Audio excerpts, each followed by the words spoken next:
வணக்கம் தலைவா, அனைவருக்கும் இனிய வணக்கம். இன்றைக்கி நம்ம இந்த ஒரு வீடியோவில் இதை பற்றி பார்க்க போகிறோம் அப்படின்னு பார்த்தீங்கன்னா, பிஎம் கிசானுடைய 23வது தவணை தொகை எப்பொழுது உங்கள் அக்கௌண்ட்டில் வர வைக்க போகிறாங்க. பிஎம் கிசானுடைய 23வது தொகை 2000 ரூபாய் உங்களுக்கு கிடைக்குமா கிடைக்காதா? பிஎம் கிசானுடைய 23வது தவணைக்காக விவசாயிகள் காத்திருக்கிறாங்க 4 மாதங்களாகவே. ஸோ 4 மாதங்களுக்கு ஒரு முறை இந்த தவணை தொகை 2000 கிடைக்கும் என்பதை உறுதி செய்ய உங்கள் ஸ்டேட்டஸில் இப்போ 3 விஷயங்கள் இருக்கிறது. கவலையே பட வேண்டாம். என்னன்றதை பற்றி தான் நான் இப்போ உங்களுக்கு சொல்ல போகிறேன். ஸோ கண்டிப்பாக வீடியோவை ஸ்கிப் பண்ணாமல் பாருங்கள். அப்போ தான் என்ன சொல்ல வரேன் அப்படின்றது உங்களுக்கு புரியும்.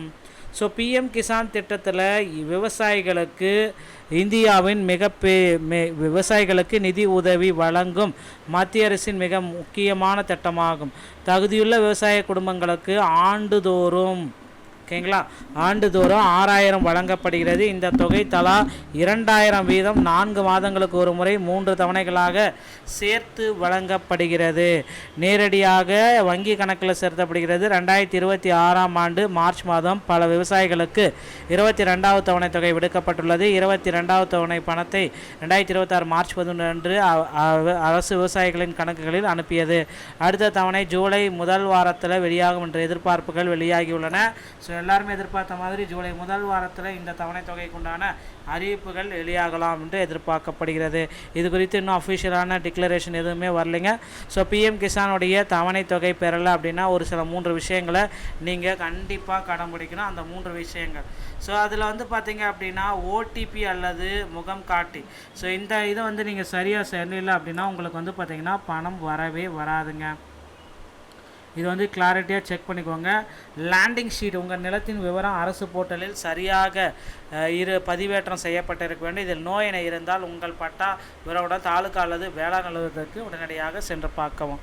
ஆதார் பேங்க் சீடிங் உங்கள் வங்கி கணக்கு ஆதாரோடு இணைக்கப்பட்டு டிபிடி நேரடி பரிமாற்றம் வசதி செய்யப்பட்டிருத்தல் அவசியம். இவைகளை வைத்து தான் உங்களுக்கு பார்த்தீங்கன்னா பிஎம் கிசானுடைய பணம் வரும். உங்கள் ஆதார் மற்றும் பாஸ்புக்கில் உள்ள பெயரின் ஸ்பெல்லிங் வெவ்வேறாக இருந்தால் உங்களுக்கு வரதில் கொஞ்சம் காலதாமதம் ஏற்படும்.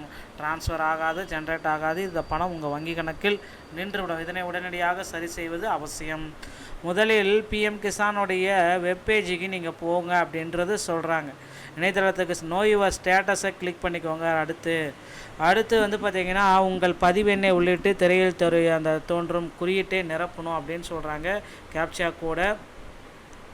ஸோ அதை நிரப்பிட்ட பின்னாடி தான் உங்களுக்கு அந்த இகேஒய்சி முடிக்கப்படும். இப்போ eKYC landing seeding, Aadhaar seeding 3லையுமே எஸ் என்று இருக்கிறதா என்றதை செக் பண்ணிக்கோங்க அப்படின்றத கிளாரிட்டியாக செக் பண்ணுறாங்க. ஸோ இது எல்லாமே முடித்த பின்னாடி உங்கள் அக்கௌண்ட்டில் பணம் வரவு வந்துவிடும். ஸோ இதை பேஸ் பண்ணி தான் இந்த பிஎம் கிசானுடைய பதிவுகள் அனைத்துமே நடைபெறுது.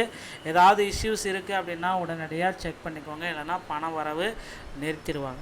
ஸோ இதுதான் பிஎம் கிசானுடைய 23வது தவணை தொகை குறித்த மிகச்சிறந்த குறிப்புகள். இந்த ஒரு வீடியோ உங்களுக்கு பிடித்திருந்தால் நீங்கள் நம்முடைய சேனலை சப்ஸ்கிரைப் அண்ட் பெல்லை கிளிக் பண்ணி வச்சுக்கோங்க. மீண்டும் ஒரு நல்ல தகவலோடு நான் உங்களை சந்திக்கிறேன். நன்றி, வணக்கம், தேங்க்யூ.